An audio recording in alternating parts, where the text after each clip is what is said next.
நீ தேடி வர வேண்டாம். இன்னைக்கு பாருங்க, உலகத்தில் தெய்வம் என்று சொல்லிக் கொள்ளுகிற அநேக நம்பிக்கைகள் உண்டு. ஆனால் அவைகளெல்லாம் என்ன சொல்லுகிறது?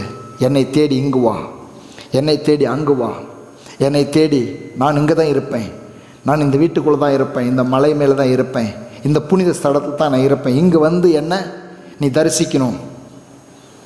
ஆனால் இயேசு சொல்லுகிறார், உன் இருதயத்தின் அண்டையில் நானே வந்து விட்டேன். ஹல்லேலூயா. இது போல ஒரு அன்பை நீங்கள் எங்கேயாவது பார்த்துருக்க முடியுமா? நாம் எங்கேயோ தேடி போக வேண்டியதில்லை. இன்றைக்கும் நம்ம இங்கே எதுக்கு சேர்ந்து வந்திருக்குனாக்கா, இங்கே இயேசு இருக்கிறாருன்னு சொல்லி வரல. நாம் எல்லாரும் இணைந்து அந்த இயேசுவை ஆராதிப்பதற்கு கம்ஃபர்டபுளான வசதியான ஒரு கூடாரம், அமர்ந்து பாடி எல்லாவித சவுண்ட் சிஸ்டத்தோடு கூட எந்த ஒரு இடையூறும் இல்லாமல் அவரை ஆராதிப்பதற்கும் அவரை ஜெபிப்பதற்கும் அவருடைய வார்த்தையை கேட்பதற்கும் தேவையான ஒரு வீடாக, ஜெப வீடாக, கூடாரமாக இது ஒதுக்கப்பட்டிருக்கிறது, அமைக்கப்பட்டிருக்கிறது. நாங்கள் கூடி வந்திருக்கிறோம். இதே போன்ற இடத்தில் நாம் வேறொரு இடத்தில் நாம் எல்லாரும் கூட ஒரு கிரவுண்ட்ல சேர்ந்தாலும் கூட அங்கேயும் இயேசு இருப்பார். ஹல்லேலூயா. ஆகவே இயேசுவை ஒரு கூடாரத்திற்குள்ளோ, ஒரு வீட்டிற்குள்ளோ, ஒரு அறைக்குள்ளோ, ஒரு கட்டடத்துக்குள்ளோ அடைக்க விட முடியாது. அவர் சர்வ வல்லவர், அவர் எங்கும் இருக்கிறவர். ஆகவே தான் இயேசுக்கு என்ற ஒரு புனித ஸ்தலம் கிடையாது. இந்த இடத்துக்கு போனா தான் இயேசு தரிசிக்க முடியும். நோ, இயேசு எங்கும் இருக்கிறவர். கண்களை மூடி இருக்கிற இடத்தில் இயேசுவே என்று அழைத்தால் அங்கே உதவி செய்ய வருகிறவர். ஆமேன். நேற்று தினத்தில் ஒரு சின்ன ஒரு சாட்சியை நான் அனுபவித்தேன். ஒரு இடத்தில் நான் என்னுடைய பணிக்காக சென்றிருக்கும் பொழுது ஒரு ஏழை ஒரு தாய் எனக்கு கொஞ்சம் ஏதோ ஒரு கிஃப்டை கொடுத்தாங்க. அவங்ககிட்ட வாங்கிறதுக்கே எனக்கு ரொம்ப கஷ்டமாக இருந்தது. அவங்க ஒரு எளிய தாய், ஆனால் என் மேல் உள்ள அன்பினால் ஒரு காணிக்கை கொடுத்தாங்க. வாங்கும் பொழுது என் கண்களிலிருந்து கண்ணீர் வந்தது. வாங்கலைன்னா அவங்க ரொம்ப துக்கப்படுவாங்க. வாங்கின உடனே ஜபம், ஒரு சின்ன ஒரு ஜபம் பண்ண அவ்வளோதான். ஆண்டவரே, இதை நான் வீட்டுக்கு கொண்டுட்டு போகக்கூடாது, இதை யாருக்காவது கொடுக்க நீர் திட்டம் வைத்திருக்கிறதுனால தான் எங்கள் கையில் வந்திருக்குது, அந்த கொடுக்கக்கூடிய ஆளை சந்திக்க உதவி செய்யணும் ஜெபிச்சு 5 நிமிடத்திற்குள்ளாக அப்பேற்பட்ட இன்னொரு ஏழை தாயை எனக்கு முன்பாக தேவன் கொண்டு வந்து நிறுத்தினார். அவர்கள் கைகளை கொடுக்கும் பொழுது அவர்கள் எவ்வளோ பணம்னு கேட்டாங்க. இல்லை, எனக்கு யாரோ உதவியாக செஞ்சாங்க, இதை நான் உங்களுக்கு தரேன்னு சொல்லும் பொழுது அவங்க சிரித்தாங்க. அதனால தான் தமிழில் ஒரு பழமொழி சொல்கிறது, ஏழையின் சிரிப்பில் தெய்வத்தை பார்க்க முடியும்னு சொல்லி பழமொழி சொல்கிறாங்க. ஆனால் அது எவ்வளோ உண்மையோ தெரியல. ஆனால் நான் ஜெபித்தால் என் தேவன் உதவி செய்கிறார் என்பதை நான் விசுவாசிக்கிறேன். ஹல்லேலூயா. நம் ஜெபத்தை கேட்கிற தெய்வன் எல்லா காரியத்துக்காகவும் அவரிடத்தில் வேண்டிக் கொள்ளலாம். இன்றைக்கும் அவர் உங்கள் மீதும் என் மீதும் இந்த உலகத்தின் மீதும் அன்புள்ளவராகவே இருக்கிறார். வாசற்படியிலே நின்று தட்டுகிறார். திறந்தா பாக்கியவான்கள் நாம் அனைவரும் இறுதிய கதவை திறந்து இருக்கிறோம். நாம் பாக்கியவான்கள். அவரோடு உள்ள உறவு நமக்கு இன்னும் பலப்படுவதாக. ஆமேன். ஹல்லேலூயா. இன்றைக்கும் கூட வேதாகமத்தின் ஒவ்வொரு புஸ்தகத்திலும் ஆதியாகமத்திலிருந்து உங்களுக்கு நான் இயேசுவை காண்பித்து கொடுத்து கொண்டு வருகிறேன். ஒவ்வொரு புத்தகத்திலும் எவ்வாறு இயேசு இருக்கிறார். பழைய ஏற்பாட்டிலே கர்த்தர், தேவன், யெகோவா என்று அழைக்கிற அவர்தான் புதிய ஏற்பாட்டிலே இயேசு என்ற நாமத்திலே மனுஷனாய் உலகத்திலே வந்தார். இயேசு என்ற நாமம் நமக்கு ரட்சிப்புக்காக கொடுக்கப்பட்டிருக்கிறது. ஆனாலும் பழைய ஏற்பாட்டின் எல்லா புத்தகங்களிலும் இயேசுவை நாம் பார்க்க முடியும். இயேசுவின் அற்புதங்களை பார்க்க முடியும். இயேசுவின் மகிமையை பார்க்க முடியும். இன்றைக்கு நாம் கடந்த வாரம் ஒரு வாரம் ஞானஸ்தானத்தை குறித்து உங்களோடு நான் பேசினேன். இன்றைக்கு தொடர்ந்து நாம் உன்னத பாட்டின் புஸ்தகத்துக்கு நேராக நாம் வந்திருக்கிறோம். அதிலிருந்து இயேசு கிறிஸ்துவின் அன்பையும் நமக்கும் இயேசுக்கும் உள்ள தொடர்பையும் குறித்து சில காரியங்களை நாம் தியானிக்க போகிறோம். எல்லாரும் உன்னத பாட்டு புஸ்தகத்துக்கு நேராக திருப்பிக் கொள்ளுங்க. உன்னத பாட்டு ஒரு நல்ல ஒரு புஸ்தகம். வேதாகமத்திலே நமக்கு பிரசங்கிக்கு அடுத்து இருக்கிறது. பிரசங்கின் புஸ்தகத்துக்கு அடுத்ததாக பிரசங்கி எல்லாம் கடந்த வாரத்துக்கும் முந்தின வாரம் பிரசங்கின் புஸ்தகத்தை நாம் பார்த்தோம். எல்லாம் மாயை என்பதை அவன் எவ்வாறு பேசுகிறான். அதற்கு பிறகுதான் இந்த புஸ்தகம் வருகிறது. உன்னத பாட்டு என்கிறதான புஸ்தகத்தை பரிசுத்த ஆவியானவர் வேதாகமத்தில் நமக்கு இடம்பெற வைத்ததற்காக, ஆவியானவர் எழுதி கொடுத்ததற்காக நாம் தேவனுக்கு நன்றி செலுத்துவோம். இதை குறித்து பார்க்கும் பொழுது இந்த உன்னத பாட்டு புஸ்தகம் பைபிளில் வேதாகமத்தில் இருக்கிறது. இதை சாதாரணமாகவே இது ஒரு காதல் புத்தகம் அப்படின்னு சொல்லுவாங்க. என்ன புத்தகம் பாருங்க, அந்த காதல்ன்றது மாத்திரம் வாயிலே வரதில்லை. ஏன்னா அது ஒரு பேட் சொல்லாக்கிட்டாங்க. காதலை லவ்னாவே பயமாக இருக்குது. எத்தனையோ பேரெல்லாம் லவ் பண்ணியெல்லாம் பாழாய் போயிருக்கிறாங்க அப்படின்னு சொல்லி எல்லாத்துக்குமே தெரியும். இந்த காதல் ரொம்ப, ஆனால் இயேசுவோடு உள்ள காதல் மிகவும் புனிதமானது. ஆமென், ஹல்லேலூயா. அப்போ இந்த இயேசுவோடு உள்ள இந்த காதலை வெளிப்படுத்துகிற, இந்த நேசத்தை வெளிப்படுத்துகிற, இயேசுவோடு உள்ள உறவை வெளிப்படுத்துகிற ஒரு புஸ்தகமாய் இந்த உன்னத பாட்டு புஸ்தகம் இருக்கிறது. இந்த உன்னத பாட்டு புஸ்தகத்தில் எல்லாரும் திருப்பி கொள்ளுங்க. பைபிள் இருக்கிற ஒவ்வொரு உன்னத பாட்டு புஸ்தகத்தை திருப்பி கொண்டு அதில் முதலாவது வசனம் 1-4 வசனங்களை வாசிக்க நாம் கேட்போம். சாலமோன் பாடின உன்னத பாட்டு. அவர் தமது வாயின் முத்தங்களால் என்னை முத்தமிடுவாராக. உமது நேசம் திராட்சை ரசத்தை பார்க்கிலும் இன்பமானது. உமது பரிமள தைலங்கள் இன்பமான வாசனையுள்ளவைகள். உமது நாமம் ஊற்றுண்ட பரிமளமாயிருக்கிறது. ஆகையால் கன்னியர்கள் உம்மை நேசிக்கிறார்கள். என்னை இழுத்து கொள்ளும், உமக்கு பின்னே ஓடி வருவோம். ராஜா என்னை தமது அறைகளில் அழைத்து கொண்டு வந்தார். நாங்கள் உமக்குள் களி கூர்ந்து மகிழுவோம். திராட்சை ரசத்தை பார்க்கிலும் உமது நேசத்தை நினைப்போம். உத்தமர்கள் உம்மை நேசிக்கிறார்கள். சரி, கவனிங்க நல்லா. அப்போ இந்த ஒரு மணவாட்டி தன் மணவாளனை நோக்கி பேசுகிறது போல இங்கே இயேசுவின் மேல் அன்பு கொண்ட ஒரு மணவாட்டி பேசுகிறதை போல எழுதப்பட்டிருக்கிறது. முக்கியமான ஒரு காரியம் என்னென்னக்கா, இந்த உன்னத பாட்டு புஸ்தகத்தில் உன்னத பாட்டு புஸ்தகத்தின் அடிப்படையில் தேவனை நாம் பார்க்கும் பொழுது என்ன அப்படின்னாக்கா, ஒரு மனிதனோடு ஒரு நேசம் வைக்க வேண்டும் என்று சொன்னால், அன்பு வைக்க வேண்டும் என்று சொன்னால், முதலாவது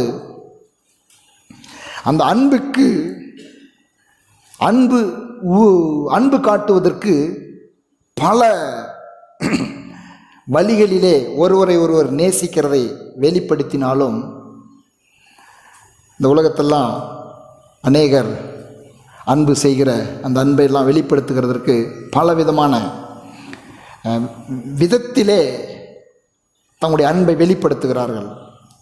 ஆனால் முக்கியமாய் ஒரு நேசம் உண்டாக வேண்டும் என்று சொன்னால், ஒரு மனுஷனுக்கும் இன்னொரு மனுஷனுக்கும் நேசம் உண்டாக வேண்டும் என்று சொன்னால், முக்கியமான ஒரு பாலமாய் இருப்பது வார்த்தை. எல்லாம் சொல்லுங்க, வார்த்தை. இப்போ எவ்வளவுக்கு எவ்வளவு நல்ல வார்த்தைகளை, அன்பான வார்த்தைகளை, பாராட்டுகிற வார்த்தைகளை, புகழுகிற வார்த்தைகளை ஒருவருக்கொருவர் பகிர்ந்து கொள்கிறார்களோ அந்த அளவுக்கு ஒருவர் மேல் ஒருவருக்கு நேசம் வளரும். அதைத்தான் இந்த உன்னத பாட்டு புஸ்தகத்தில் என்ன பார்க்க முடிகிறது. மனுஷனுக்கும் சரி தேவனோடும் சரி நம்முடைய உறவு பலப்பட வேண்டும் என்றால், நம்முடைய நேசம், தேவனோடு உள்ள நேசம் இன்னும் உறுதியாக்கப்பட வேண்டும் என்று சொன்னால், நமக்கும் ஆண்டவருக்கும் உள்ளதான அந்த அன்பின் உறவு இன்னும் அதிகரிக்க வேண்டும் என்று சொன்னால், வார்த்தைகளின் பரிமாற்றம் மிகவும் அவசியமாய் இருக்கிறது. பாருங்க, அந்த மணவாட்டியானவள் தன் மணவாளனை பார்த்து சொல்லுகிறது போல எழுதியிருக்கிறது. என்ன எழுதியிருக்கிறது? வாயின் முத்தங்களால் என்னை முத்தமிடுவாராக. உம்முடைய நேசம் திராட்சை ரசத்தை பார்க்கலும் இன்பமானது. அப்ப நேசத்திற்கு மிகவும் ஆதாரமாய் இருப்பது ஒருவரை ஒருவர் நேசிக்கிறதின் அடையாளம் தான் முத்தம். அதாவது லூக்கா எழுதின சுவிசேஷத்திலே தகப்பன் ஓடி தன்னுடைய இளைய குமாரனை கட்டி முதலாவது அவன் என்ன செய்தான்? முத்தம் செய்தான். முத்தம் அன்பின் அடையாளமாய் இருக்கிறது, நேசத்தின் அடையாளமாய் இருக்கிறது. அதுக்கு அடுத்து முத்தம் செய்துவிட்டு அடுத்துதான் அவன் வார்த்தைகளை, அன்பான வார்த்தைகளை அந்த தகப்பன் பேசுகிறான். தன் மகனை குறித்து, என் மகன் காணாமல் போயிருந்தான், மரித்து போயிருந்தான், அவனுக்கு உடைகளை கொடுங்கள், ஆபரணங்களை உடுத்துங்கள், நல்ல உணவை அவனுக்கு செய்து கொடுங்கள், சந்தோஷப்படுவோம் என்று சொல்லி அன்பின் வார்த்தைகளை வெளிப்படுத்துகிறான். ஆகவே அந்த மகனுக்கு அந்த தகப்பன் மீது உள்ள அன்பு பெருகுகிறது. அப்போ அன்பு காட்ட வேண்டும் என்று சொன்னால் வார்த்தையில் அவசியம். ஆகவே தான் நம்முடைய தேவனுக்கு ஒரு பெயர் உண்டு, அவர் வார்த்தையின் தேவன். அவர் வார்த்தையாகவே இருக்கிறவர். அவர் பேசும் தெய்வம். எல்லாரும் சொல்லுங்க, பேசும் தெய்வம். இயேசு குறித்து நீங்கள் நன்றாய் புரிந்து கொள்ள வேண்டும். இந்த ஆண்டவராக இயேசு கிறிஸ்து உங்களோடும் என்னோடும் இந்த உலகத்திற்கு ஒவ்வொரு மனுஷனோடும் உலகம் உண்டானது முதற்கொண்டு இன்றைக்கு வரைக்கும் மனிதர்களோடு அவர் பேசுகிறவராய் இருக்கிறார். இந்த உலகத்தில் இப்படிப்பட்ட தெய்வத்தை நீங்கள் எங்கேயுமே பார்க்க முடியாது. நீங்கள் போய் கடவுள்கிட்ட நீங்கள் எதனால் வேண்டிக்கிட்டு வரக்கூடிய எத்தனையோ மார்க்கங்கள் உண்டு. ஆனால் திருப்பி உங்களோடு பேசுகிற ஒரு தெய்வம் இயேசு கிறிஸ்து மாத்திரமே. ஹல்லேலூயா. வாசித்து பாருங்க, ஆதியாகமம் 3:8. பகலில் குளிர்ச்சியான வேளையிலே தோட்டத்தில் உலாவுகிற தேவனாகிய கர்த்தருடைய சத்தத்தை அவர்கள் கேட்டார்கள். அப்பொழுது ஆதாமும் அவன் மனைவியும் தேவனாகிய கர்த்தருடைய சந்நிதிக்கு விலகி தோட்டத்தின் விருட்சங்களுக்குள்ளே ஒளித்து கொண்டார்கள். பகலின் குளிர்ச்சியான வேளையிலே தோட்டத்தில் உலாவுகிற தேவனாகிய கர்த்தருடைய சத்தத்தை அவர்கள் கேட்டார்கள். எல்லாம் சொல்லுங்க, சத்தத்தை கேட்டார்கள். இப்ப மனிதனை உண்டாக்கிவிட்டு கடவுளுக்கு என்ன வேலை? கடவுள் கம்னு அங்கே இருக்க வேண்டியதானே? இயேசு அங்கே இருக்க வேண்டியதானே? அவர் ஏதோ ஒரு புனிதமான இடத்துல உட்கார்ந்துக்கிட்டு என்னை பார்க்கணும்னா அங்கே வான்னு சொல்லிட்டு இருக்க வேண்டியதானே? அவர் மனிதனை தேடி வருகிறவர். உங்களையும் என்னையும் தேடி வந்தார்.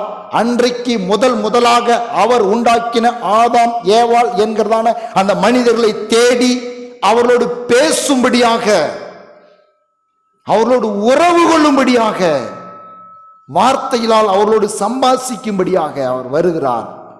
ஆனால் இவர்களோ அவருடைய குரலை கேட்டார்கள். கேட்டு ஓடுறாங்க. ஆண்டவருடைய வார்த்தை கேட்டு ஓட முடியும்? அவர் என்ன அப்பேற்பட்ட வார்த்தையை பேசினார்? வேற ஒன்றும் பேசலை. வருத்தப்பட்டு பாரம் சுமக்கிறவர்களே, நீங்கள் என்னிடத்தில் வாருங்கள், உங்களுக்கு இளைப்பாறுதல் தருகிறேன் என்று சொல்லி அழைக்கிற அந்த அன்பின் குரலை கேட்டு மனிதன் ஓடுறான்.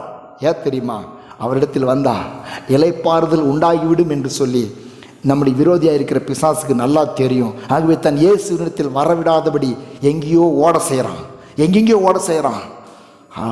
உலகத்துக்கு பின்னால் ஓட செய்கிறான், பணத்துக்கு பின்னால் ஓட செய்கிறான், புகழுக்கு பின்னாடி ஓட செய்கிறான், பொண்ணுக்கு பின்னாடி ஓட செய்கிறான், பெண்களுக்கு பின்னால் ஓட செய்கிறான், எதுக்கு பின்னாடியோ ஓட செய்கிறான். ஏன் தெரியுமா? இயேசுவினுடைய குரல் கேட்டா வாழ்க்கையில் சமாதானம், வாழ்க்கையில் விடுதலை. அவர்கள் கேட்டார்கள். ஆதியாகமம் 15:1-2. இந்த காரியங்கள் நடந்த பின்பு கர்த்தருடைய வார்த்தை ஆபிரகாமுக்கு தரிசனத்திலே உண்டாகி, அவர், ஆபிராமே, நீ பயப்படாதே, நான் உனக்கு கேடகமும் உனக்கு மகா பெரிய பலனுமாய் இருக்கிறேன் என்றார். அதற்கு ஆபிராம், கர்த்தராகிய ஆண்டவரே, அடியேனுக்கு என்ன தருவீர்? நான் பிள்ளை இல்லாமல் இருக்கிறேனே. தமஸ்கு ஊரானாகிய இந்த எலியேசர் என் வீட்டு விசாரணை கர்த்தனாய் இருக்கிறானே என்றான். எப்படிப்பட்ட நல்ல ஒரு தெய்வம் பாருங்க. வராரு, என்ன சொல்றாரு? நீ பயப்படாதப்பா, நான் உன் கேடகம் மகா பெரிய பலனமா இருக்கிறேன். அவர் பேசுறாரு, திருப்பி இவன் பேசுறான். அப்ப நன்றாய் புரிந்து கொள்ளுங்கள், இயேசு கிறிஸ்துவின் மேல் உள்ள நம்பிக்கை வெறும் வந்து அவரை வணங்கிவிட்டு அவரிடத்தில் ஜெபித்து விட்டு போகிறதல்ல. நீங்கள் உங்கள் கஷ்டத்தை சொல்லும் பொழுது அவர் திரும்பி உங்களுக்கு பதில் கொடுத்து அந்த வார்த்தையின் மூலமாக உங்கள் வாழ்க்கையில் அற்புதங்களை செய்கிற உயிருள்ள ஆண்டவர். ஆதியாகமம் 35:13. தேவன் அவனோடு பேசின ஸ்தலத்தில் இருந்து அவனை விட்டு எழுந்தருளி போனார். பேசின ஸ்தலத்திலிருந்து யார் கூடங்க? ஒரு மனுஷன் கூட கடவுள் பேசுகிறார். ஆமென், ஹல்லேலூயா. நான் சொல்கிறேன், நம்முடைய இந்திய நாட்டின் பிரதமராக இருக்கிற மதிப்புக்குரிய மோடி அவர்களோடு நான் பேசிட்டு வந்தேன் அப்படின்னு சொன்னால் உங்களுக்கு எவ்வளோ ஒரு பெருமையாக இருக்கும். நேற்று போயிருந்தேன், அவரை பார்த்துட்டு பேசிட்டு வந்தேன் அப்படின்னாக்கா ஆனால் அதை காட்டிலும் எனக்கு பெருமையாக இருக்கிறது, என் இயேசு என்னோடு பேசுகிறது, நான் இயேசுவோடு பேசுகிறது. யாத்திரை 33:11. ஒருவன் தன் சிநேகிதனோடே பேசுவது போல கர்த்தர் மோசையோடே முகமுகமாய் பேசினார். பின்பு அவன் பாளையத்துக்கு திரும்பினான். Thank you Holy Spirit. Hallelujah. Hallelujah. Hallelujah. அதே இயேசுதான் இன்றைக்கும் வாழ்கிறார். ஒருவன் தன் சிநேகிதனோடு பேசுவது போல கர்த்தர் மோசையோடு முகமுகமாய் பேசினார். என்ன ஒரு நல்ல ஆண்டவர் இந்த ஆண்டவராக இயேசு கிறிஸ்து. இன்றைக்கும் உங்களோடும் என்னோடும் ஒவ்வொரு நாளும் ஒவ்வொரு சூழ்நிலையிலும் அவர் பேசுகிறதுனால தான் நாம் உயிர் வாழ்ந்து கொண்டு இருக்கிறோம். இல்லைன்னு சொன்ன அவர் மாத்திரம் பேசலைன்னாக்கா நம்முடைய வாழ்க்கையில் நாம் என்றைக்கோ நாம் விரக்தி அடைந்து சோர்ந்து போய் நாம் மரித்து போயிருப்போம். அப்போஸ்தலர் 9:3-6. அவன் பிரயாணமாய் போய் தமஸ்குவுக்கு சமீபித்த போது சடுதியிலே வானத்திலிருந்து ஒரு ஒளி அவனை சுற்றி பிரகாசித்தது. அவன் தரையிலே விழுந்தான். அப்பொழுது, சவுலே சவுலே, நீ என்னை ஏன் துன்பப்படுத்துகிறாய் என்று தன்னுடனே சொல்லுகிற ஒரு சத்தத்தை கேட்டான். அதற்கு அவன், ஆண்டவரே, நீ யார் என்றான். அதற்கு கர்த்தர், நீ துன்பப்படுத்துகிற இயேசு நானே. முள்ளில் உதைக்கிறது உனக்கு கடினமாம் என்றார்.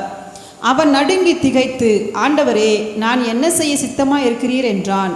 அதற்கு கர்த்தர், நீ எழுந்து பட்டணத்துக்குள்ளே போ, நீ செய்ய வேண்டியது அங்கே உனக்கு சொல்லப்படும் என்றார். பார்த்தீங்களா, இயேசு ஒரு மனிதனோட எப்படி டிஸ்கஸ் பண்ணுறாருன்னு. நீங்கள் எத்தனையோ சாட்சிகள் கேட்டிருப்பீங்க. நான் ரயில் தண்டவாளத்தை நோக்கி போய்கிட்டு இருந்தேன், மகனே என்று அழைக்கிற குரலை கேட்டேன். இப்படி எத்தனை நான் கடன் பிரச்சனையோடு தற்கொலை செஞ்சுக்கலான்னு வனாந்தரத்துக்கு போனேன், நான் உன்னோடு கூட இருக்கிறேன்னு சத்தத்தை கேட்டேன். என் அன்பு தேவனுடைய பிள்ளைகளே, ஒருவேளை அப்படி நேரடியாக உங்களுடைய மாம்ச செவி கேட்கிறதான குரலை ஒருவேளை நீங்கள் கேட்காமல் இருக்கலாம். ஆனால் நீங்கள் ஒவ்வொரு வாரமும் நீங்கள் கூடி வரும் பொழுது, நீங்கள் உங்கள் வேதாகமத்தை வாசிக்கும் பொழுது, நீங்கள் பாடல்களை கேட்கும் பொழுது, வசனங்களை யூடியூப்ல மொபைலில் டிவியில் கேட்கும் பொழுது, உங்களை நோக்கி உயிருள்ள வார்த்தையாய் உங்கள் உள்ளத்தை தொடுகிற மாதிரி, உங்கள் மெய் சிலிர்க்கிற மாதிரி, உங்கள் கண்களிலிருந்து கண்ணீர் வருகிற மாதிரி வார்த்தைகள் உங்களை தொட்ட அனுபவங்கள் ஒவ்வொருவருக்கும் உண்டு. அவர் ஜீவன் உள்ளவர். அவர் வார்த்தையினால் அவர் பேசிக்கொண்டே இருக்கிறார். இன்றைக்கும் ஒவ்வொருவரோடும் பேசிக்கொண்டே இருக்கிறார்.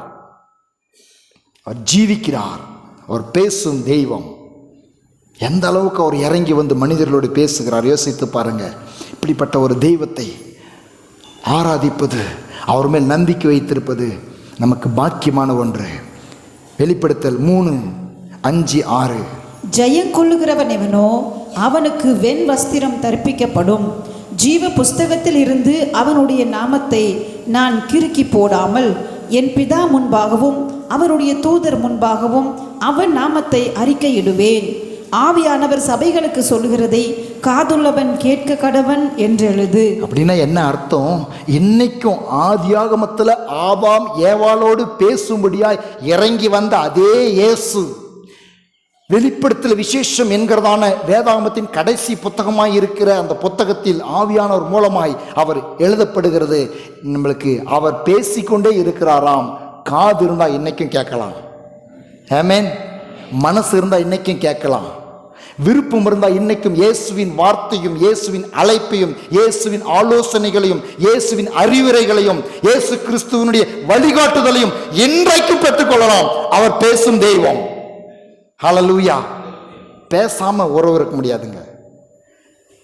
ஒரு யாரு கூட பேசாத, நாங்கள் நம்ம அவங்கள நேசிக்கிறோம் அப்படின்னு சொன்னால், ஒருவேளை அவங்க மேலே கசப்பு இல்லாத இருக்கலாம், அவங்களுக்கும் உங்களுக்கும் எந்த ஒரு வருத்தமோ விரோதமும் இல்லாமல் இருக்கலாம். அப்படின்னா ஒத்துக்கலாம். நான் ரொம்ப அவங்கள நேசிக்கிறீங்க, ஆனால் அவங்களோட பேசுறது இல்லைங்க. முடியுமா? முடியாதா? கம்முனே இருக்கிறீங்களே. எல்லாத்துக்குமே கம்முனே இருந்தால் நான் என்னத்தான் புரிஞ்சுக்கிட்டோம்? பேசாத நேசிக்க முடியாது. ஒருவேளை அவங்களுக்கும் எங்களுக்கும் எந்த ஒரு கசப்பெல்லாம் எது இல்லைப்பா அவங்க மேலே, ஓகே, அவங்களுக்கு எந்த ஒரு உறவும் இல்லை அப்படின்னு இருக்கலாம். நான் ரொம்ப நேசிக்கிறீங்க அவங்கள. சரிங்க, எப்போங்க பாட்டு வந்தீங்க? 5 வருஷம் ஆச்சுங்க பார்த்து. எப்படி இருக்கும்? நல்லா இருக்குமா? அது இல்லை ஏற்றுக்குவாங்களா? ரொம்ப நேசிக்கிறீங்க நான் அவங்கள, எப்பயும் அவங்களோட கடைசியாக ஃபோனில் பேசுனீங்க? 3 வருஷம் ஆச்சுங்க. 3 வருஷம் 3 வருஷத்துக்கு ஒருத்தக்க பேசுகிறவங்க கிட்ட ரொம்ப நேசிக்க முடியுமா? இப்போ நேசிக்கிறதுனா எவ்வளோ நேரம் பேசணும், எப்போ பேசணும்?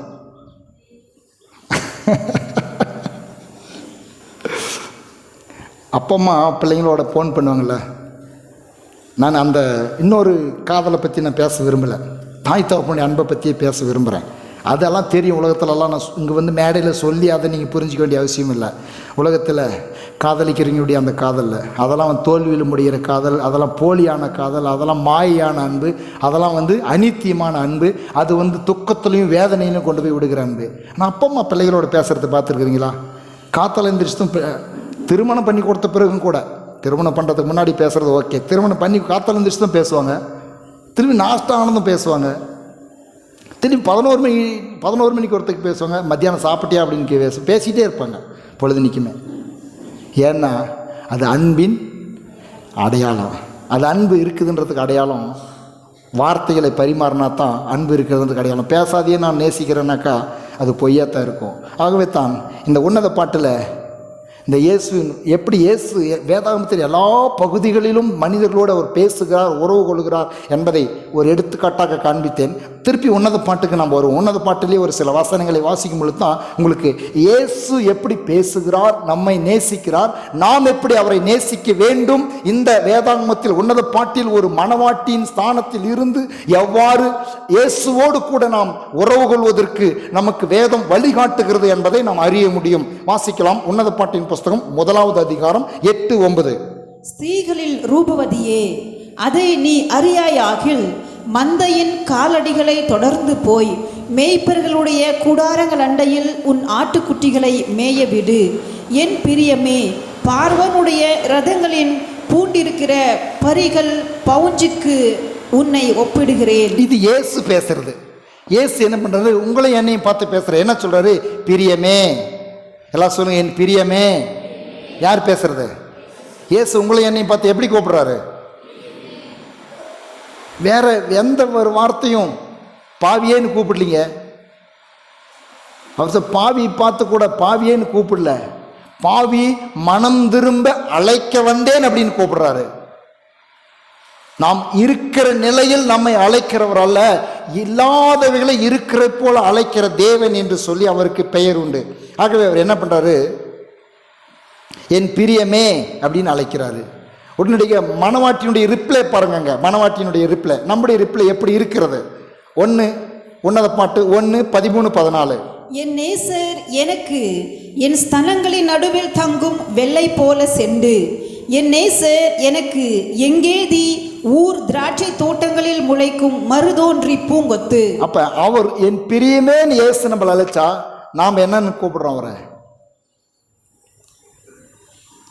என் நேசரே. எல்லாம் சொல்லுங்க, என் நேசரே, என் நேச மணவாளனே.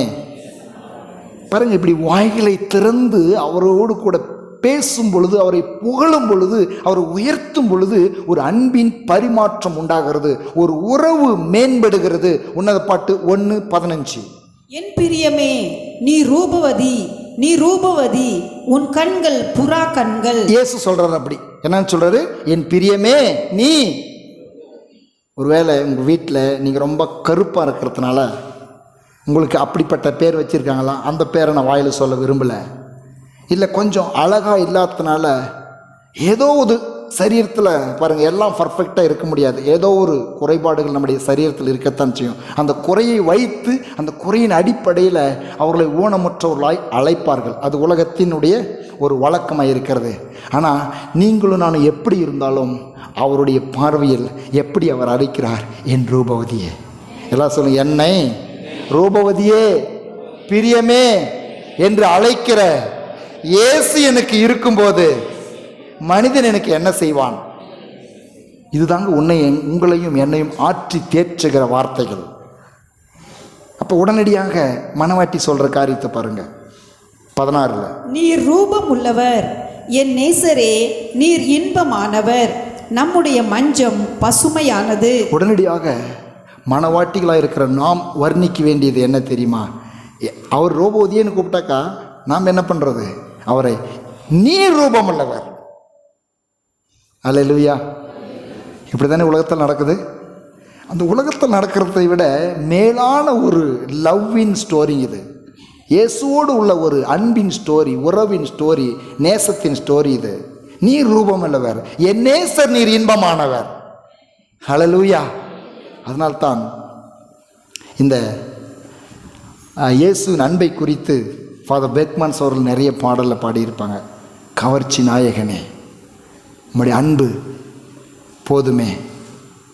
நல்லா இருக்கும் அந்த பாடல்லாம், நீங்கள் கேட்டு பாருங்கள். இயேசுவின் அன்பை குறித்து, கண்களில் நிறைந்தவரே, கரம் பிடித்தவரே, கைவிடா கண்மலையே. ஆமேன்.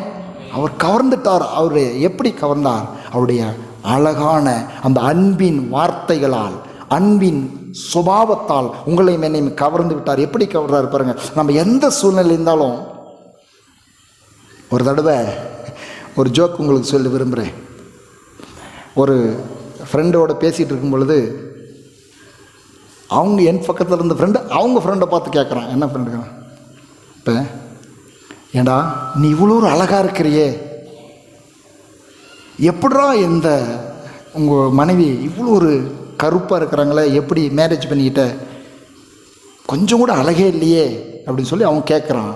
அதுக்கு கொஞ்சம் சொல்கிறான், டே உனக்கு கண்ணுக்கு அழகா இல்லைடா, எனக்கு கண்ணுக்கு அழகாக இருக்கிறா, அதனால தான் கட்டிக்கிட்டேன். உனக்கு அழகாக இருக்குன்னு அவசியம் இல்லை, எனக்கு அழகாக இருக்கிறா. அவன் சொன்ன வார்த்தை பாருங்கள். திருமணம் செஞ்சுக்கிட்டவன் சொல்கிறாங்க, எனக்கு அவள் அழகாக இருக்கிற, உனக்கு கண்ணுக்கு அழகாக இருக்குன்னு அவசியம் இல்லையே, ஏன்னா நான் தான் அவளோட குடும்பம் நடத்துகிறேன். அப்போ நீங்களும் நானும் மற்றவருடைய பார்வையில் எப்படி காணப்பட்டாலும் இயேசுவின் பார்வையில் நாம் ரூபவதி, அழகுள்ளவர்கள், பிரியமானவர்கள். ஆமேன். இயேசு உங்களையும் என்னையும் பார்த்து பிரியமே ரூபவதியே என்று அழைக்கிறார். சந்தோஷமா இருக்குதா? ஹல்லேலூயா. மற்ற பெயர்களை வச்சு உங்களை இந்த உலகத்தில் மட்டுப்படுத்திட்டு இருந்தா, இந்த வார்த்தையின் அடிப்படையில் உங்களை நீங்கள் தேற்றிக் கொள்ளுங்கள். ஹல்லேலூயா. இயேசு இருக்கிறார் என்னை ரூபவதியே, பிரியமே, என் நேச மணவாளியே என்று அழைப்பதற்கு இயேசு இருக்கிறார். ஆமேன். இயேசுவின் அன்பை பாருங்க. 2ஆம் அதிகாரம் 1 பாட்டு 4-6. என்னை விருந்து சாலைக்கு அழைத்து கொண்டு போனார், என் மேல் பறந்த அவருடைய கொடி நேசமே.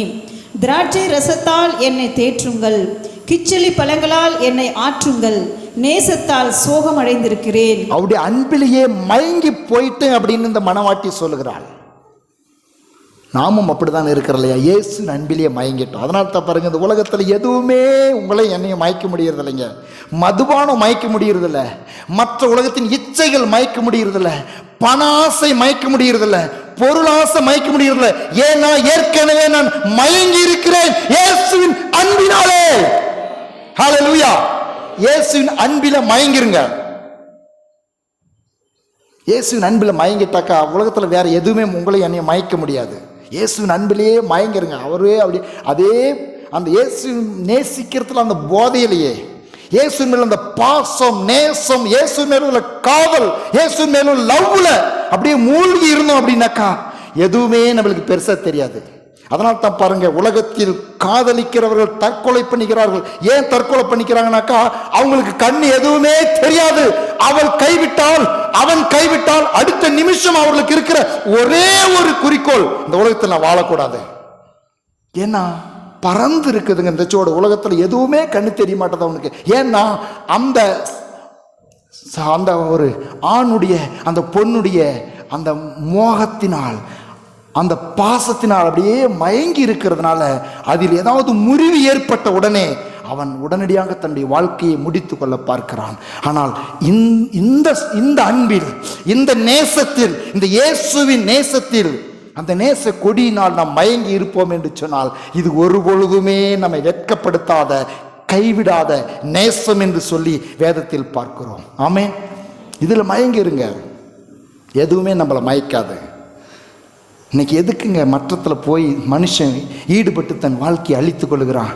ஏதாவது ஒரு யாராவது என்னை நேசிப்பாங்களா? ஒரு பெண் என்னை நேசிப்பாளா? ஒரு ஆண் என்னை நேசிப்பானா?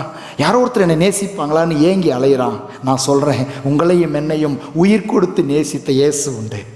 இன்றைக்கும் அப்படியே நேசித்து கொண்டு இருக்கிறார். ஆமென். அவருடைய நேச கொடி உங்கள் மேல் என் மேல் பறந்து கொண்டிருக்கிறது. இயேசுடைய வார்த்தை, இயேசுடைய அன்பு. உன்னத பாட்டு 4:1-3. நீ ரூபவதி, என் பிரியமே நீ ரூபவதி. உன் முக்காட்டின் நடுவே உன் கண்கள் புறா கண்களாயிருக்கிறது. உன் கூந்தல் கீலேயாத் மலையில் தலைமேயும் வெள்ளாட்டு மந்தையைப் போல் இருக்கிறது. உன் பற்கள் மயிர் கத்தரிக்கப்பட்ட பின் குளிப்பாட்டப்பட்டு கரையேறுகிறவைகளும் ஒன்றாகிலும் மலடாயிராமல் எல்லாம் இரட்டை குட்டி ஈன்றவைகளுமான ஆட்டு மந்தையைப் போல் இருக்கிறது. உன் உதடுகள் சிவப்பு நூலுக்கு சமானமும் உன் வாக்கு இன்பமுமாயிருக்கிறது. உன் முக்காட்டின் நடுவே உன் கன்னங்கள் வெடித்த மாதுளம் பழம் போல் இருக்கிறது.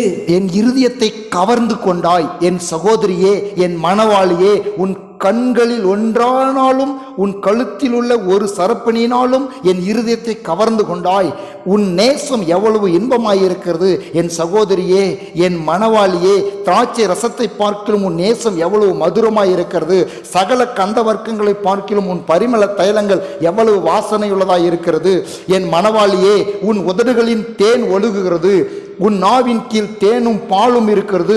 உன் வஸ்திரங்களின் வாசனை லீபனோனின் வாசனைக்கு ஒப்பாயிருக்கிறது. என் சகோதரியே, என் மணவாளியே, நீ அடைக்கப்பட்ட தோட்டமும் மறைவு கட்டப்பட்ட நீரூற்றும் முத்திரிக்கப்பட்ட கிணறுமாயிருக்கிறாய். அல்லேலூயா. இயேசு அவரை நேசிக்கிற உங்களையும் என்னையும் பார்த்து வர்ணிக்கிற வார்த்தைகள். இப்படி யாராவது உங்களை வர்ணிச்சிருக்கிறாங்களா? எடுத்துக்கங்க, குறிப்பு எடுத்துக்காங்க. உன்னத பாட்டு 4:1-3, 4:9-12. இது மாதிரி உங்க வாழ்க்கையில இதுவரையிலும் உங்களை யாராவது வர்ணிச்சு பாராட்டி புகழ்ந்து பேசி இருக்கிறாங்களா? உங்க கணவனா, உங்க மனைவியா, உங்க அப்பாவா, உங்க அம்மாவா, உங்க கேர்ள் ஃப்ரெண்டா, உங்க பாய் ஃப்ரெண்டா? பாருங்க, அப்படி வர்ணிச்சு பேசி இருந்தா இந்த இயேசுவை நான் பிரசங்கிக்க மாட்டேன். யாரும் வர்ணிக்காத விதத்தில் ஒரு மனிதனை, இயேசுவை நம்புகிற ஒரு விசுவாசியை வர்ணிக்கிறார் என் அன்பு தெய்வம். ஹல்லேலூயா. கண்ணே மூக்கே காதேன்னுவான். ஒரு பிரச்சனை வந்தா கைவிட்டுட்டு போயிடுவான். இவர் வர்ணித்தது மாத்திரமல்ல, உங்களையும் என்னையும் குறித்து எப்படி வர்ணிக்கிறார். ஓ, இந்த வர்ணனை என்னால அடக்கி கொள்ளவே முடியல. இயேசு அவரை நேசிக்கிற உங்களையும் என்னையும் வர்ணிக்கிறார். என் மணவாளியே, என் சகோதரியே. அப்பா, உதடு, நாவு, ஓ, அடைக்கப்பட்ட தோட்டம், மறைவு கட்டப்பட்ட நீரூற்று, முத்திரிக்கப்பட்ட கிணறு. எஸ், எவ்வளவாய் ஒரு அவரை நேசிக்கிற தம்முடைய பிள்ளைகளின் மீது, மணவாட்டியின் மீது அன்பும் பாசமும் நேசமும் இருந்தால் இப்படி வர்ணிக்க முடியும். இப்படி வர்ணிக்கிறதுனால தான் மணவாட்டிகளாக இருக்கிற நாம் அவரை நேசிக்க முடிகிறது. அவர் அவ்வளவு அன்பு நம்மேல் வைத்து. மணவாட்டியினுடைய வர்ணரை குறித்து வாசிக்கலாமா? அவரை நாம் வர்ணிக்கிறது ஒரு எசேக்கியா பிரான்சிஸ் என்கிறவர் இந்த வரிகள் அப்படியே பாடலாய் வர்ணித்திருக்கிறார். இந்த அடிக்கடி பாடுகிற இந்த வசனத்தை வாசித்து குடும்பனால் இந்த பாடலை நாம் சில வரிகளை பாட போகிறோம். உன்னத பாட்டு, மணவாட்டியினுடைய வர்ணரை நீங்களும் நானும் எப்படி இயேசுவை வர்ணிக்கிறோம்? போட்டு கேட்குறாங்களாம். வந்து என்ன கேட்குறாங்க? என்னப்பா விசேஷமாக கண்டுபிடிச்சிக்கிட்ட? என்னப்பா அங்கே போகிற? என்ன ஜபத்துக்கு போகிறியா? என்ன இயேசு நம்புறியான்? என்ன இயேசு கோயிலுக்கு போறியான்? கிறிஸ்துவ கோயிலுக்கு போறியான்? என்னத்தப்பா கண்டுபிடிச்சிட்ட? இத்தனை வருஷமா கண்டுபிடிக்காத என்னத்தை கண்டுபிடிச்சிட்ட? இத்தனை வருஷமா கும்பிட்டு இதெல்லாம் ஒன்றும் இல்லாத அங்கே என்ன விசேஷமா இருக்குது அப்படின்னு கேட்குறாங்களா? உங்களையும் கேட்குறாங்க, என்னையும் கேட்குறாங்க. இன்றைக்கு உலகத்தில் ஒவ்வொருவரையும், இயேசுவை நம்புகிற ஒவ்வொருவரையும் குறித்து கேள்வி கேட்கப்பட்டது ஒன்று தான் இருக்கிறது. அதற்கு பதில் பாருங்க. இந்த மணவாட்டி சொல்றா, நாம் கற்றுக்கொள்வோம். இந்த மணவாட்டி உன்னத பாட்டு 5:9-16 வரலும் சொல்றா. வாசிங்க, நல்லா கேளுங்க. ஸ்திரீக்குள் ரூபவதியே, மற்ற நேசரை பார்க்கிலும் உன் நேசர் எதினால் விசேஷித்தவர். எத்தனையோ உலகத்தில் நேசர்கள் இருக்கிறாங்க, தெய்வங்கள் இருக்குதே, இயேசு மாத்திரம் ஏன் விசேஷித்தவர் என்று பிரசங்கிக்கிறீங்க? எல்லாரும் இயேசு நம்புன்னு சொல்றீங்க அப்படின்னு கேட்குறாங்களாம் இந்த மணவாட்டியை பார்த்து. நீங்க கற்றுக்காங்க, நானும் கற்றுக்கலாம் இந்த சத்தியத்தை. ஓகே, வாசிங்க. நீ இப்படி எங்களை ஆணையிட மற்ற நேசரை பார்க்கிலும் எஸ் உன் நேசர் எதினால் விசேஷித்தவர். எல்லாம் சொல்லுங்க. மற்ற நேசரை பார்க்கிலும் என் நேசர் விசேஷித்தவர். ஏன் தெரியுமா? வாசிக்கிறது கேளுங்க. என் நேசர் வெண்மையும் சிவப்புமானவர். சொல்லுங்க, வெண்மையும் சிவப்புமானவர். 10,000 பேர்களில் சிறந்தவர். 10,000 பேர்களில் சிறந்தவர்.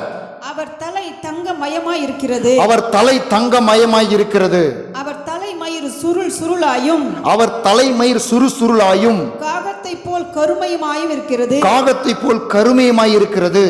அவருடைய கண்கள் நீங்கள் எல்லாரும் என்னோட சேர்ந்து சொல்லுங்க, அவருடைய கண்கள் தண்ணீர் நிறைந்த நதிகளின் ஓரமாய் தங்கும். சொல்லுங்க, தண்ணீர் நிறைந்த நதிகள் ஓரமாய் தங்கும். புறா கண்களுக்கு ஒப்பானவைகளும் புறா கண்களுக்கு ஒப்பானவைகளும் பாலில் கழுவப்பட்டவைகளும் பாலில் கழுவைப்பட்டவைகளும் நேர்த்தியாய் பதிக்கப்பட்டவைகளுமாய் இருக்கிறது. நேர்த்தியாய் பதிக்கப்பட்டவளுமாய் இருக்கிறது. அவர் கன்னங்கள் கந்த வர்க்க பாத்திகளை போலவும் கந்த வர்க்க பாத்திகளை போலவும் வாசனையுள்ள புஷ்பங்களை போலவும் இருக்கிறது. அவர் உதடுகள் லீலி புஷ்பங்களை போன்றது. வாசனையுள்ள வெள்ளை போலும் அதிலிருந்து வடிகிறது. அவர் கரங்கள் படிகை பச்சை பதித்த பொன் வளையல்களை போல் இருக்கிறது. அவர் அங்கம் இந்திர நீல ரத்தினங்கள் இழைத்த பிரகாசமான யானை தந்தத்தை போல் இருக்கிறது. அவர் கால்கள் பசும் பொன் ஆதாரங்களின் மேல் நிற்கிற வெள்ளைக்கல் தூண்களை போல் இருக்கிறது. அவர் ரூபம் லீபனோனை போலவும் கேதுருக்களை போலவும் சிறப்பாய் இருக்கிறது. அவர் வாய் மிகவும் மதுரமாய் இருக்கிறது. அவர் முற்றிலும் அழகுள்ளவர். இவரே என் நேசர். எருசலேமின் குமாரத்திகளே, இவரே என் சிநேகிதர். ஹல்லேலூயா, ஹல்லேலூயா. இப்படி வர்ணித்து பாருங்க, யாருமே எதிர்த்து நிற்க முடியாது. என் நேசர் விசேஷமானவருங்க. ஏன் தெரியுமா? அவருடைய சாயல். ஏன்னா இங்கு சொல்லப்பட்டிருக்கிறதெல்லாம் யானை தந்தத்தை போல இருக்கிறது. இன்னைக்கு அந்த உருவத்தை அப்படி நீங்கள் பார்க்க முடியும். ஆனால் அவருடைய வர்ணனை மிகவும் அழகாக இருக்கிறது. அதனால் தான் வர்ணிச்சுக்கிட்டே வந்துட்டு இந்த நேசரை பற்றி இந்த மணவாட்டி ஒரு காரியத்தை சொல்லுகிறார். அவர் முற்றிலும் அழகுள்ளவர். ஹல்லேலூயா. எனக்கு இது பாடணும் போல் இருக்குது. ஒரு நிமிஷம் நம்ம எந்திரிச்சு நிற்குமா இந்த பாட்டை? ஓகே, முடிஞ்சா இசை போட்டோம். இல்லாட்டினா இந்த பாட்டை பாடிட்டு உட்காந்து கடைசியாகி இன்னொரு 5 நிமிஷம் நம்ம ஜெபிச்சிருவோம் வசனங்களை வாசித்து.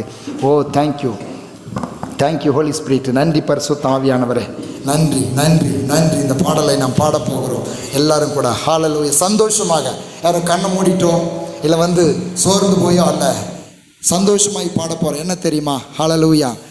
சம்பூரண அழகுள்ளோர் என்னை மீட்டு கொண்டீரே, சம்பூரணமாக என்னை உந்தனுக்கென்றே. சம்பூரண அழகுள்ளோர் என்னை மீட்டு கொண்டீரே, சம்பூரணமாக என்னை உந்தனுக்கென்றே. பூரண அழகுள்ளவர் பூவிலந்தன் வாழ்க்கையில் நீரே போதும், வேறே வேண்டாம் எந்த நண்பரே சுவே. மண்ணுக்காக மாணிக்கத்தை விட்டிட மாட்டேன், மண்ணுக்காக மாணிக்கத்தை விட்டிட மாட்டேன். இயேசுவை போல் அழகுள்ளோர் யாரும் இல்லை பூமியில், இதுவரை கண்டதில்லை காண்பதும் இல்லை. ஓ, இயேசுவை போல் அழகுள்ளோர் யாரும் இல்லை பூமியில், இதுவரை கண்டதில்லை காண்பதும் இல்லை. லோக சுக மேன்மையெல்லாம் என்னை கவர்ச்சித்தால், பாவ சோதனைகள் எல்லாம் என்னை சோதித்தால். லோக சுக மேன்மையெல்லாம் என்னை கவர்ச்சித்தால், பாவ சோதனைகள் எல்லாம் என்னை சோதித்தால்.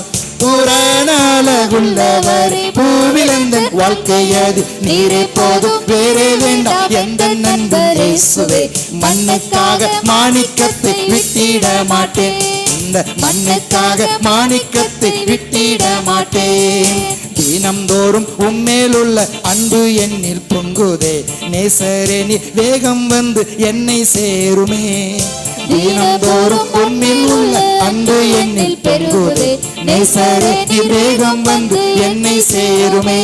பூரண அழகுள்ளவரே பூவிலந்தன் வாழ்க்கை ஏது நீரே போதும் வேறே வேண்டாம் எந்த நண்பர் இயேசுவே மண்ணுக்காக மாணிக்கத்தை விட்டிட மாட்டேன் இந்த மண்ணுக்காக மாணிக்கத்தை விட்டிட மாட்டேன் இயேசுவை போல் அழகுள்ளோர் யாரும் இல்லை பூமியில் இதுவரை கண்டதில்லை காண்பதும் இல்லை ஓ இயேசுவை போல் அழகுள்ளோர் யாரும் இல்லை பூமியில் இதுவரை கண்டதில்லை காண்பதும் இல்லை புராண அழகுள்ளவர் பூவிலந்தன் வாழ்க்கையதில் நீரே போதும் பேரே வேண்டாம் எந்த நண்பர் இயேசுவே மண்ணுக்காக மாணிக்கத்தை விட்டிட மாட்டேன் இந்த பொண்ணுக்காக மாணிக்கத்தை விட்டிட மாட்டேன் உலக மேன்மைக்காக இயேசுவை நான் விட்டிட மாட்டேன் பணத்துக்காக இயேசுவை நான் மறுதலிக்க மாட்டேன் ஓ ஜீசஸ் ஹalleluya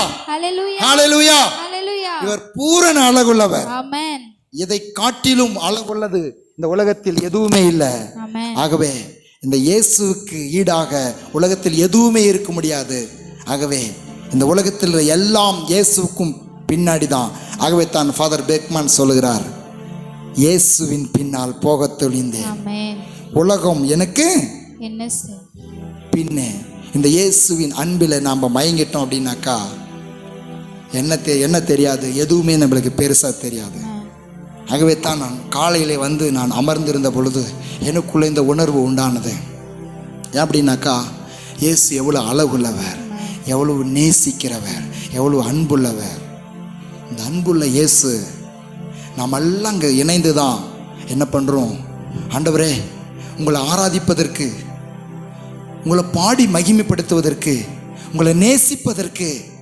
உங்களுடைய வார்த்தை கேட்பதற்கு நாங்கள் ஒவ்வொரு ஞாயிறும் 8 மணிக்கு வந்துரும்ப்பா அப்படின்னு சொல்லி நம்ம தீர்மானித்து சமயத்தை நம்ம ஒதுக்கி இருக்கிறோம் அவர் மிகவும் ஜென்டிலானவர் அவர் சரியாக வந்துடுவார் அவர் சரியாக ஆயத்தமாக இருப்பார் ஆனால் நாம் எவ்வளவு அவரை ரெஸ்பாண்ட் பண்ணுறோம் அப்படின்றத நம்முடைய செயலிலிருந்து நாம் புரிந்து கொள்ளலாம் நம்மளை மிகவும் நேசிக்கிற ஒருத்தர் இந்த இடத்துக்கு நான் சரியாக காலையில் 8 மணிக்கு வந்துடுறேன் அப்படி இந்த ஒரு பார்க்கில் உங்களை சந்திக்க நான் 8 மணிக்கு வந்துடுறேன் அப்படின்னு சொல்லி ரொம்ப உங்களை நேசிக்கிறார் அவர் உங்களுக்காக உயிரையே கொடுக்குற அளவுக்கு நேசிக்கிறாரு பார்க் 8 மணிக்கு வந்துடுறேன் அப்படின்னா அந்த பார்க்கு அவங்கள சந்திக்கிறதுக்கு நீங்கள் எத்தனை மணிக்கு போவீங்க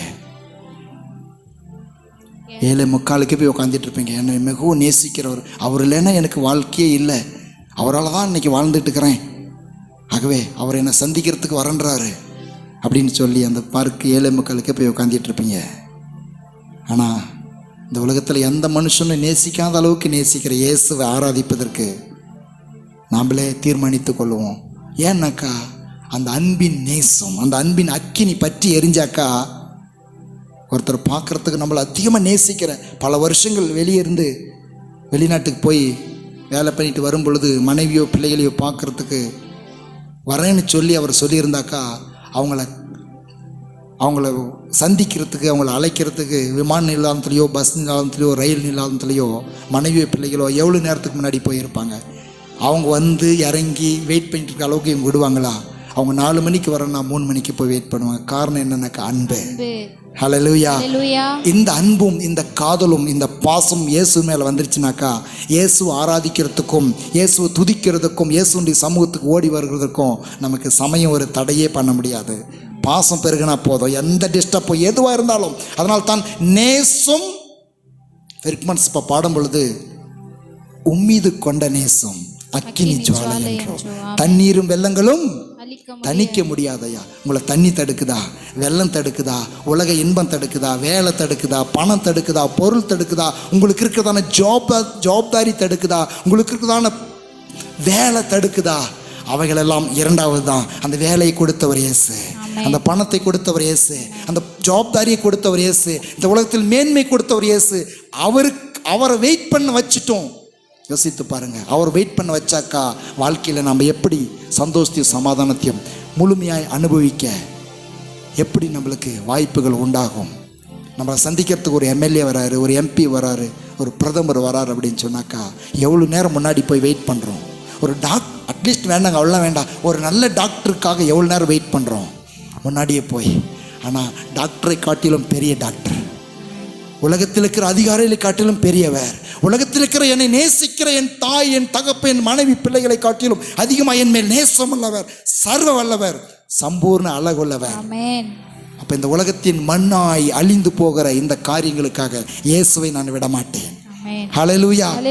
இயேசுவை தேடி நாடி ஓடி வருகிறதுல ஒரு தீவிரம் காட்டும்படியாக நம் உள்ளத்தில் அக்கினி மூழுவதாக, பரிசுத்தாவின் வல்லமையினாலே அக்கினி மூழுவதாக, அக்கினி மூழுவதாக, அக்கினி மூழுவதாக, அந்த நேச அக்கினி பற்றி எரிவதாக. இயேசுவின் நாமத்தினாலே நேச அக்கினி பற்றி எரியட்டும்.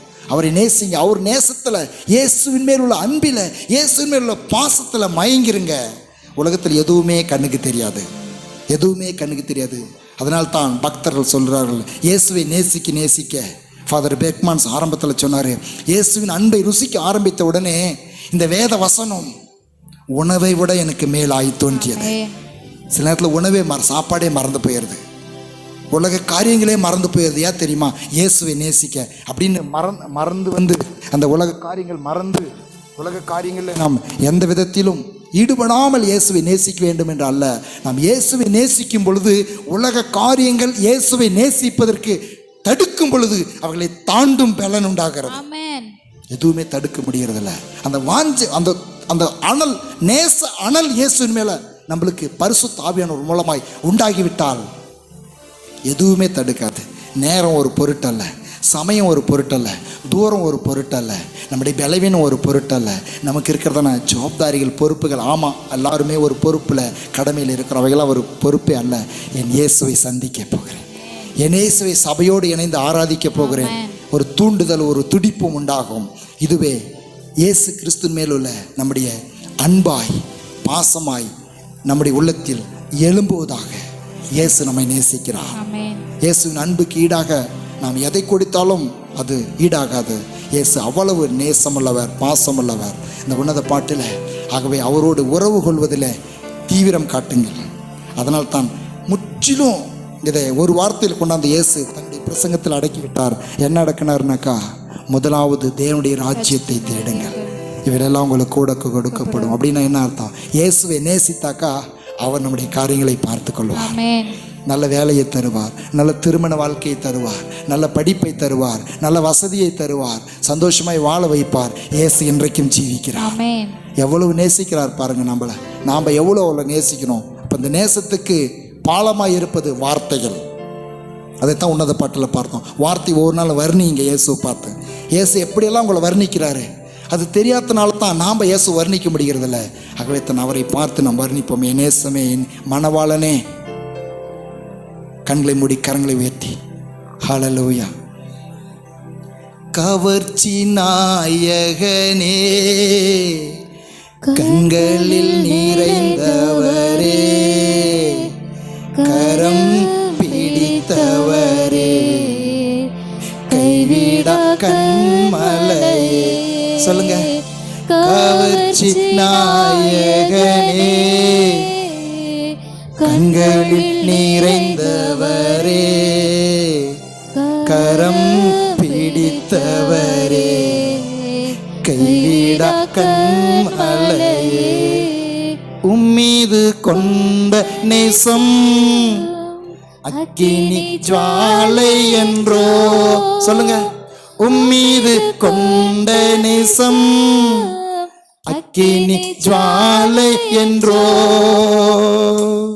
தண்ணீரும் வெள்ளங்களும் தணிக்க முடியாதையா, தண்ணீரும் வெள்ளங்களும் தணிக்க முடியாதையா. உமக்கு ஸ்தோத்திரம், உமக்கு ஸ்தோத்திரம், உயிருள்ள நாளெல்லாம் உமக்கு ஸ்தோத்திரம், உமக்கு ஸ்தோத்திரம், உமக்கு ஸ்தோத்திரம், உயிருள்ள நாளெல்லாம் உமக்கு ஸ்தோத்திரம். கவர்ச்சி நாயகனே, என் கண்களில் நிறைந்தவரே, கரம் பிடித்தவரே, கைவிடா கண்மலையே, இரண்டு கரங்களை உயர்த்தி கவர்ச்சி நாயகனே, என்னை கவர்ந்து கொண்டவரே, கண்களில் நிறைந்தவரே, என்னை இழுத்து கொண்டவரே, உம்முடைய நேசத்தினால், உம்முடைய பாச அலைகளினால், உம்முடைய அன்பினால், கைவிடா கண்மலையே, கவர்ச்சி நாயகனே, கண்களில் நிறைந்தவரே, கரம் பிடித்தவரே, கைவிடா கண்மலையே, கைவிடா கண்மலையே, கைவிடா கண்மலையே. இயேசுவே, நீரே எங்கள் கவர்ச்சி நாயகனாயிருக்கு. இந்த உலகத்தில் உம்மை காட்டிலும் எங்களை கவர்ந்து இழுக்கிற எதுவுமே இருக்க முடியாதுப்பா. ஏன்னா நீங்கள் பூர்ண அழகுள்ளவர். நீங்கள் எங்களை கவர்ந்து இழுத்துட்டீங்க. உங்கள் கவர்ச்சியில், உங்கள் அழகில், உங்கள் அன்பில் நாங்கள் மயங்கிட்டோம். இந்த உலகத்தில் எதுவுமே எங்களை மயக்க முடியாது, எதுவுமே எங்களை இழுக்க முடியாது, எதுவுமே எங்களை வஞ்சிக்க முடியாது. இயேசுவின் அன்பில் நாங்கள் மயங்கிவிட்டோம், இயேசுவின் அன்பில் நாங்கள் மூழ்கிவிட்டோம். அந்த நேச அக்கினி எங்கள் மேல் விழுந்து விட்டது. அந்த நேச கொடி எங்கள் மேல் பறக்கிறதுனால இந்த உலகத்தின் சிற்றின்பங்கள், எங்களை கெடுக்க பார்க்கிற எல்லா கொள்ள நெறிகளின் எல்லா அம்புகள், மாயான அம்புகள், போலியான அன்புகளை இயேசு கிறிஸ்துவின் நாமத்தில் நாங்கள் வெறுக்கிறோம். இயேசுவின் அன்பை நாங்கள் ஏற்றுக்கொள்கிறோம். பரிசுத்தாவின் மூலமாய் இயேசுவின் அன்பு எங்கள் இருதயங்கள் இன்னும் இன்னும் அதிகமாய் பெருகுவதாக. இயேசுவின் நாமத்தில் தகப்பனே, இந்த வார்த்தைகளை கேட்ட ஒவ்வொருவரும் மேலும் உம்முடைய நேச அக்கினியை போட்டிருப்பதற்காக நன்றி. நீர் எங்களை எவ்வளவு நேசிக்கிறீர் என்று அறிந்து எங்களையே முற்றிலும் உமக்காய் அர்ப்பணித்து உம்மை நாங்கள் நேசிக்கிறோம். எங்கள் நேசரே, எங்கள் மணவாளனே, எங்கள் எஜமானனே, எங்களை மீண்டும் சந்திக்க வருகிற நேச மணவாளனே, உமக்கு நாங்கள் நன்றி செலுத்துகிறோம். உயிருள்ள நாளெல்லாம் உம்மை மாத்திரமே நேசிப்போம், உமக்காய் காத்திருப்போம். புத்தியுள்ள கன்னிகைகளைப் போல என்னையோடு உமக்காய் காத்திருப்போம்.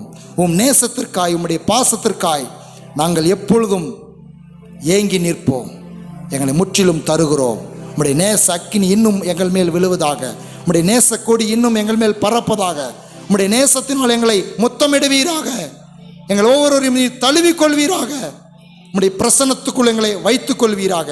இயேசு கிறிஸ்துவின் நாமத்தில் எங்களை முற்றிலும் ஆவி, ஆத்மா, சரீரத்தை உமக்கே ஒப்படைக்கிறோம். எங்களுடைய நேச மணவாளனே, நேச மணவாளனே, இயேசுவின் நாமத்தில் பிதாவே, ஆமென். என் ஆத்துமாவே கர்த்தரை ஸ்தோத்திரி, என் முழு உலமையோடைய பரிசுத்த நாமத்தை ஸ்தோத்திரி. என் ஆத்துமாவே கர்த்தரை ஸ்தோத்திரி, கர்த்தர் செய்த சகல உபகாரங்களும் என்றும் மறவாதே, ஆமென். பிதாவாகிய தேவனுடைய அன்பும் இயேசு கிறிஸ்துவின் கிருபையும் பரிசுத்த ஆவியின் சந்தோஷமும் சமாதானமும் ஐக்கியமும் ஆறுதலும் நம் அனைவரோடும் இன்றும் என்றும் சதா காலங்களிலும் இருப்பதாக. Amen, amen. Hallelujah, hallelujah, hallelujah. Praise the Lord.